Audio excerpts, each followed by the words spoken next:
Hi అండి, ఈరోజు దోశ కాబట్టి దోశలు వేసుకుందాం వచ్చేయండి. ముందుగా నేనైతే దోశలు చాలా పర్ఫెక్ట్గా వేసానని చెప్పి చాలా హ్యాపీగా ఫీల్ అవుతున్న టైంలో మన దోశలకు అప్పుడప్పుడు మేకప్ వేయాల్సి వస్తుంది. అప్పుడప్పుడు కాదులేండి, రోజు నేను ఎప్పుడు దోశ వేసినా వేయాల్సి వస్తుంది.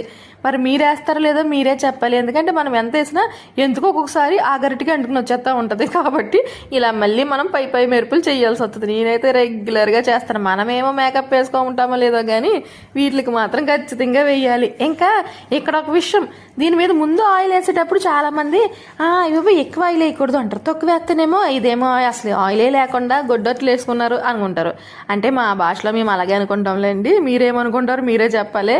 ఇంకా నేను అటు కాకుండా ఇటు కాకుండా అంటే పోయే అంత ఎక్కువ ఆయిల్ వేయను, అసలు మరి పోలియో చుక్కల్లా డ్రాప్లు వేయను. కాబట్టి మీడియంగా వేసుకుంటాను. దోశలు కూడా మంచి టేస్టీగా అనిపిస్తాయి అనమాట. ఇంతకీ నిమిషానికి మీరు ఎన్ని దోశలు వేస్తారో నాకైతే లెక్క అంటే నిమిషానికి అలా చెప్పలేనులే కానీ అలా అని చెప్పి ఇక్కడే నుంచి ఎక్కువసేపు కూడా వేయలేను. అందుకే హైలో పెట్టుకుంటే అటు దోశ ఉడకకుండా కాకుండా మంచి పర్ఫెక్ట్గా వస్తుంది. ఎక్కువసేపు నుంచో అక్కర్లేదు కాబట్టి టక్క టక్క టక్క దోశలు అయిపోతూ ఉంటాయి అనమాట. వేసిన అలా ఇచ్చేస్తూ ఉంటారు, తింటూ ఉంటారు. మనం దోశలు వేస్తే మన వర్క్ ఈజీ అయిపోద్ది. మీరేమంటారు? ఇక్కడ మనకి ఈరోజు టేస్ట్ చేయడం గెస్ట్లు కూడా ఉన్నారులేండి. మన దోశ ప్రదర్శన వాళ్ళ మీద కూడా ప్రయోగించేద్దాం. ఇంకా పట్టుకెళ్ళి ఇచ్చేయడమే. సర్లేండి, తినేసాక బయటకు కూడా వెళ్ళే పని ఉంది. నెక్స్ట్ షాట్తో మళ్ళీ కలుద్దాం. బాయ్.